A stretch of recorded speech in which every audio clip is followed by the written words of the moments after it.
வணக்கம். இது உங்கள் சேனல் சினிமா உலகம். நான் உங்கள் பாலசூர்யா. இன்னைக்கு நம்ம திரை விமர்சனத்துல பார்க்க போற படம் அஜித், த்ரிஷா, அர்ஜுன் தாஸ், பிரசன்னா, சுனில்னு ஒரு நட்சத்திர பட்டாளமே நடிச்சிருக்க குட் பேட் அக்லி திரைப்படத்தோட விமர்சனம் தான். இந்த படத்துக்கு மியூசிக் பண்ணியிருக்காரு ஜிவி பிரகாஷ்குமார், இயக்கி இருக்காரு ஆதிக் ரவிச்சந்திரன்.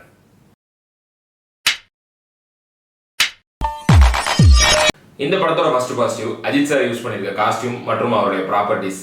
அது எப்படிங்க ஒரு படத்துல ஹீரோ போட்டிருக்க காஸ்டியூம்ஸும் அந்த ப்ராப்பர்ட்டிஸும் பாசிட்டிவ் ஆகும் கேட்டா நிச்சயமா ஆகும். அந்த அளவுக்கு டைரக்டரும் காஸ்டியூம் டிசைனரும் ரொம்ப மெனக்கெட்டு அவரோட காஸ்டியூம்ஸை டிசைன் பண்ணியிருக்காங்க. ஸ்கிரீன்ல பார்க்க ஒவ்வொரு சீன்லையும் அவ்வளோ சூப்பரா இருக்கு. செகண்ட் பாசிட்டிவ், இந்த படத்துல யூஸ் பண்ணியிருக்க பழைய பாடல்கள் தான். ஒத்தரூபா தானே சாங்கா இருக்கட்டும், இல்ல இளமை இதோ இதோ சாங்கா இருக்கட்டும், இல்ல தொட்டு தொட்டு பேசும் சுல்தானான ஒரு பாடல், இந்த மாதிரி படம் ஃபுல்லா நிறைய பழைய பாடல்களை யூஸ் பண்ணியிருக்காங்க. ஃபைட் சீன்ஸாகவும் டான்ஸாகவும். அதுல குறிப்பா சொல்லணும் அப்படின்னா இந்த மாதிரி பழைய பாடல்களை நம்ம தியேட்டர்ல பார்த்துருக்க மாட்டோம். அந்த எக்ஸ்பீரியன்ஸ் நமக்கு கிடைச்சிருக்காது. ஸோ இந்த படத்துல ஒரு டால்பி அட்மாஸ் எஃபெக்ட்ல இந்த மாதிரி ஓல்ட்ல ரொம்ப சூப்பரான சாங்ஸை கேட்கும்போது ரொம்ப வைபா இருந்துச்சு. தியேட்டர்ல முக்கியமா ஃபைட் சீன்ஸ்ல வந்துட்டு இளமை இதோ இதோ சாங்கை யூஸ் பண்ணியிருப்பாங்க. அதுல கரெக்டா ஃபைட் சீன்ஸையும் அந்த சாங்கையும் சவுண்ட் எஃபெக்ட்ஸ்ல கரெக்டா மேட்ச் பண்ணிருப்பாங்க. அந்த அளவுக்கு பழைய பாடல்கள் இந்த படத்துல ஒரு பெரிய பாசிட்டிவா அமைஞ்சிருக்கு. தேர்ட் பாசிட்டிவ், நன் அதர் தென் இந்த படத்தோட ஹீரோ அஜித் சார் தான். அவர் ஸ்லோ மோஷன் வாக் சூப்பரா இருக்கும். கூலஸ் மற்றும் கோட் ஷூட்ல பயங்கரமா இருப்பாருன்னு ஆல்ரெடி நமக்கு தெரிஞ்சதுதான். நான் அதுக்காக மட்டும் இதுல பாசிட்டிவ்ல சொல்லல. குறிப்பா வாலி, அப்புறம் காதல் மன்னன், இந்த மாதிரி விண்டேஜ் ஏகே சாரை பாத்தீங்க அப்படின்னு சொன்னா கியூட்டா ரொமான்டிக்கா அந்த காலத்து படங்கள்ல நிறைய பண்ணியிருப்பாரு. அதே போர்ஷனை இந்த படத்துல ரீக்ரியேட் பண்ணிருப்பாங்க. அதுவே இந்த படத்துக்கு ஒரு லெவலுக்கு மேல போகும்போது மைனஸா மாறினாலும் அதை நம்ம நெகட்டிவ்ல பாத்துக்கலாம். குறிப்பா பாசிட்டிவ்ல நம்ம சொல்லணும் அப்படின்னு சொன்னா அந்த காதல் மன்னன், வாலி மாதிரி படங்கள்ல அவர் பண்ண அந்த ரொமான்டிக் எலமெண்ட்ஸை இந்த வயசுலயும் அப்படியே ரீக்ரியேட் பண்ணி அதே ஸ்வாக கொடுத்திருக்காரு. நமக்கே ஆச்சரியமா இருக்கு. அந்த வயசுங்கிறது வேற, இப்ப அவருடைய வயசுங்கிறது வேற. ஆனா பார்க்கும்போது அவ்வளவு ஃப்ரெஷ்ஷா இருக்கு அந்த ரீக்ரியேஷன் மொமெண்ட்ஸ். வயசானாலும் இந்த லைன் இஸ் ஆல்வேஸ் லைன் தானே.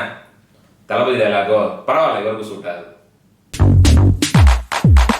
ஃபோர்த் பாசிட்டிவ், இந்த படத்தோட டூரேஷன் தான். கரெக்டா இந்த படம் 2.25 மணி நேரம் தான். அதுல ஃபர்ஸ்ட் ஹாஃபும் கொஞ்சம் ஸ்பீடா தான் போகுது. இந்த 2.25 மணி நேரத்தை தாண்டி இந்த கண்டென்ட்டுக்கு ஒரு 10 நிமிஷம் 1/4 மணி நேரம் எக்ஸ்ட்ரா போயிருந்தா கூட தலை தப்பிச்சிருக்காது. அதாவது சாரி, ஏகே சார் சொல்ல, நம்ம தலை தப்பிச்சிருக்காதுங்கிற லெவலுக்கு ஒரு நார்மலான கண்டென்ட் தான். ஸோ இந்த கண்டென்ட்டுக்கு இந்த 2.25 மணி நேரம் போதும்னு முடிவெடுத்த டேரக்டர் தான் இந்த படத்துக்கு fourth positive. First negative, recreation, mashup. இந்த 2 வார்த்தைக்கு நான் அர்த்தம் சொல்லணும்னு நினைக்கிறேன். ரீக்ரியேஷன்னா என்னன்னா, ஒரு நடிகராக முயற்சிக்கிற ஒருத்தவங்க ஆல்ரெடி நடிகர் நடிச்ச ஒரு சீனை எடுத்து கிட்டத்தட்ட அந்த நடிகர் யூஸ் பண்ண அதே காஸ்டியூம் லொகேஷன்ஸுக்கு போய் அந்த சீனை ஷூட் பண்ணி என்னாலையும் இந்த கதாபாத்திரத்தை பண்ண முடியும்னு காட்டுறதுக்காக பண்ணக்கூடிய விஷயம் தான் இந்த ரீக்ரியேஷன். மேஷப்னா என்ன அப்படின்னா, தனக்கு பிடிச்ச நடிகர் படத்துல இருந்து நல்ல நல்ல சீன்ஸ் எடுத்து ஒரு ஸ்லோ மோஷன் ஷாட்லாம் எடுத்து அந்த நடிகர் பிறந்தநாள் அன்னைக்கு ரசிகர் ரிலீஸ் பண்றதா மேஷப். கிட்டத்தட்ட ஆதிக் ரவிச்சந்திரன் அவர்கள் அஜித் சாரோட ஃபேனுங்கிறனால இந்த ஒரு high budget recreation, high budget மேஷப்பா தான் இந்த படத்தை அணுக முயற்சி செய்திருக்காரு. குறிப்பா சொல்லணும் அப்படின்னா, அஜித் சார் ஆல்ரெடி நடிச்ச படத்துல வர காட்சிகளை வேற விதமா அப்ரோச் பண்றது, அதே டயலாக வைக்கிறது, இந்த மாதிரி ஒரு சில சீன் 2-3 சீன் இருந்தா பரவாயில்ல. அதாவது எல்லா மாசிரோ படத்துலையும் அவங்க ஆல்ரெடி நடிச்ச படங்களோட வசனங்களோ இல்ல காட்சிகளோ திரும்ப வரத்தான் செய்யும். ஏன்னா தியேட்டர்ல ஆடியன்ஸ் விசில் அடிக்கணும். ஏன்னா ஆல்ரெடி இந்த படம் ஹிட் இல்லைங்களா, ஆடியன்ஸ் விசில் அடிக்கணுங்கிற காரணத்துக்காக எல்லா நடிகர் நடிச்ச படங்கள்லையும் அவங்க ஆல்ரெடி நடிச்ச படங்களோட காட்சிகள் வரும். ஆனா இந்த படத்துல ஆல்ரெடி நடிச்ச படங்களோட வசனங்களும் காட்சிகளும் தான் 80% இருக்குதுங்கிறது தான் ஒரு சின்ன தப்பா தெரியுது. அஜித் சார் ஃபேன் பாயான ஆதிக் ரவிச்சந்திரன் எடுத்த அந்த குட் பேட் அக்லி படத்தை விடுங்க. அஜித் சாருக்கு ஃபேன்ஸ் கிரியேட் ஆக காரணமா இருந்த ஒரு மங்காத்தா, பில்லா, விஸ்வாசம், ஆரம்பம், இந்த மாதிரி படங்கள் தான் அஜித் சாருக்கு ஃபேன்ஸ் கிரியேட் ஆகிறதுக்கு காரணமா இருந்த படங்கள். இந்த நான் சொன்ன எல்லா படங்களுமே அவரோட ஃபேன்ஸை பயங்கரமா என்கேஜிங்கா வச்சிருக்கும். படம் பார்க்கும்போது ஜெனரல் ஆடியன்ஸையும் ஆல்மோஸ்ட் கவர் பண்ணியிருக்கோம். ஆனா இந்த படம் ஃபேன் பாய்க்காக மட்டுமே எடுக்கப்பட்ட ஒரு படமா அமைஞ்சது சின்னதா ஒரு வருத்தமான விஷயம் தான். ஏன்னா தியேட்டர்ல எல்லா ஆடியன்ஸும் தானே வருவாங்க. ஸோ எல்லாரையும் கவர் பண்ற மாதிரி ஒரு படம் ஆக்குறதுக்கு இன்னும் சில நல்ல முயற்சிகள் எடுத்துக்கலாங்கிறது தான் ஒரு சின்ன விஷயம். செகண்ட் நெகட்டிவ், இந்த படத்தோட ரிவ்யூ ஸ்டார்ட் பண்ணும்போது சில நடிகர்கள் பேர்லாம் சொன்னேன். அவங்க எல்லாருமே அவங்களோட பங்களிப்பை இந்த படத்துக்கு சிறப்பாக கொடுத்துருக்காங்க. அதை தாண்டி இந்த படத்தில் நிறைய சப்போர்ட்டிங் கேரக்டர்ஸ்லாம் இருக்காங்க. குறிப்பா ஸ்பெயின்ல கேங்ஸ்டர்ஸ்னு சில பேரை காட்டுறாங்க. அவங்க யாரை பார்த்தாலுமே நமக்கு கேங்ஸ்டருங்கிற ஒரு ஃபீலே வரல. அஜித் சார்ட்ட அடி வாங்குறதுக்காகவே அளவெடுத்து செஞ்சு வச்ச மாதிரி இருக்காங்க. ஒரு படத்துல நடிகர்கள் தேர்வு சரியில்லை அப்படின்னு சொல்லாலே அந்த படத்தோட நம்ம ஒன்ற முடியாது. ஏதோ ஒரு இடத்துல நம்ம டிஸ்கனெக்ட் ஆயிடுவோம். இந்த படத்துலயும் அதான் பிரச்சனை. குறிப்பா ஒரு வில்லன் ஒருத்தர் இருப்பாரு, அவருக்கு இந்த லாஃபிங் கேஸ் ப்ராப்ளம் இருக்கும். லாஃபிங் கேஸ் எடுத்து சிரிச்சுக்கிட்டே இருப்பாரு அப்படிங்கிற மாதிரிலாம் காட்டுவாங்க. அதெல்லாம் பைரவா படத்திலே வந்துருச்சு. அந்த படத்திலே அது ஒர்க் அவுட் ஆகல. ரொம்ப தைரியமா இந்த படத்திலே அதை யூஸ் பண்ணியிருக்காங்க. ஸோ அந்த மாதிரி வில்லன்களா இருக்கட்டும், இல்ல அந்த வில்லன்களுக்கு கொடுக்கப்பட்ட வசனங்களா இருக்கட்டும், குறிப்பா இன்னொரு வில்லன் ஒருத்தர் ஸ்பெயின்ல கேங்ஸ்டர்னு வருவாரு. அவர் எப்படி பேசுறாரு, அவரோட டயலாக் மாடுலேஷன்லாம் எப்படி இருக்கு அப்படின்னா, ராஜுபாய் போலோ அப்படின்னு அஞ்சான் படத்துல ஒரு கேரக்டர் வருவாப்புல. கிட்டத்தட்ட அவரோட வடிவமைப்பாவே இந்த கதாபாத்திரம்லாம் இருந்துச்சு. ஸோ இந்த படத்துக்கு, ஒரு கமர்ஷியல் படத்துக்கு இப்படித்தான் காட்ட முடியுங்கிறத நம்மளால உணர முடியுது. ஆதாரப்பட்ட கேஜிஎஃப்லயே வில்லன்கள் இந்த மாடுலேஷன்ல தான் பேசுவாங்க. ஸோ இந்த மாடுலேஷன்ல பேசுறது நமக்கு பிரச்சனை இல்லை.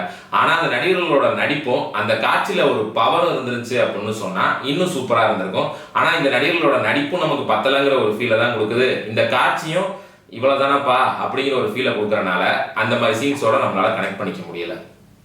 ஓவராலா இந்த படம் எப்படி இருக்குன்னு கேட்டீங்க அப்படின்னா, நீங்க ஒரு டைஹார்ட் அஜித் சாரோட ஃபேனா இருந்தா கண்டிப்பா இந்த படம் ஒரு 80% உங்களுக்கு பிடிக்க வாய்ப்பு இருக்கு. நீங்க ஒரு ஜென்யூனான அஜித் சார் ஃபேனா இருந்தா இன்னுமே கூட கொஞ்சம் நல்லா எடுத்துருக்கலாம் அப்படிங்கிற ஃபீலை இந்த படம் கொடுக்கும். அதாவது நீங்க அஜித் சார் ஃபேனா இருந்தாலுமே எனக்கு அந்த ப்ராப்பரான சினிமேட்டிக் எலமெண்ட்ஸ்லாம் இருக்கணும், ஒரு ஸ்கிரீன் பிளே, ஒரு நல்ல டயலாக்ஸ், அந்த மாதிரிலாம் இருக்கணும்னு நீங்க எதிர்பார்த்தீங்க அப்படின்னா இந்த படம் ஒரு 60% சாட்டிஸ்ஃபை பண்ணும். இதே நீங்க ஒரு ஃபேமிலி ஆடியன்ஸா இருந்தாலோ இல்ல ஒரு ஜெனரல் ஆடியன்ஸா இருந்தாலோ இந்த படம் எந்த அளவுக்கு கனெக்ட் ஆகுங்கிறது உங்க பெர்செப்ஷன்ல தான் இருக்கு. ஆனா ஆல்மோஸ்ட் ஒரு ரொம்ப பூர்த்தி பண்ணாது அப்படிங்கிறது தான் கல நிலவரம். அண்ட் ஃபைனலி இந்த படத்தோட டைரக்டர் ஆதி ரவிச்சந்திரன். இவர் ஆரம்பத்தில் ஒரு சில படங்கள் ரொம்ப திருப்திகரமா இல்லை அப்படின்னு சொன்னாலும், மார்க் ஆண்டனின்னு ஒரு படம் எடுத்திருந்தாரு.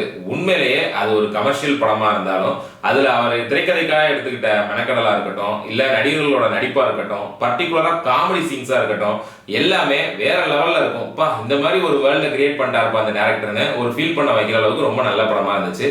இந்த படத்துலயும் ஒரு புது வேர்ல்ட கிரியேட் பண்ண முயற்சி பண்ணியிருக்காரு. அஜித் சாரை வேற வேற ஷேட்ல காட்ட முயற்சி பண்ணியிருக்காரு. ஏகப்பட்ட நல்ல விஷயங்களும் சூப்பர் சீன்ஸும் மாஸ் மூமெண்ட்ஸும் இந்த படத்துல இருக்கு.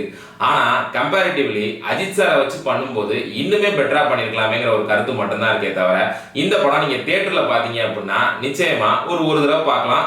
நான் சொன்ன மாதிரி அஜித் சாரோட டைஹார்ட் ஃபேன்ஸா இருந்தா சூப்பர்னு சொல்லவும் வாய்ப்பு இருக்கு. பட் இன்னுமே திரைக்கதையிலையும் சரி, வசனங்களையும் சரி மெனக்கடல் எடுத்திருந்தாங்க அப்படின்னு சொன்னா மங்காத்தா வரிசையில இது ஒரு முக்கியமான படமா இருந்திருக்கும். அது கொஞ்சம் மிஸ் ஆயிடுச்சுங்கிறது தான் இந்த குட் பேட் அக்லி படத்தோட ஃபைனல் ஒப்பீனியன்.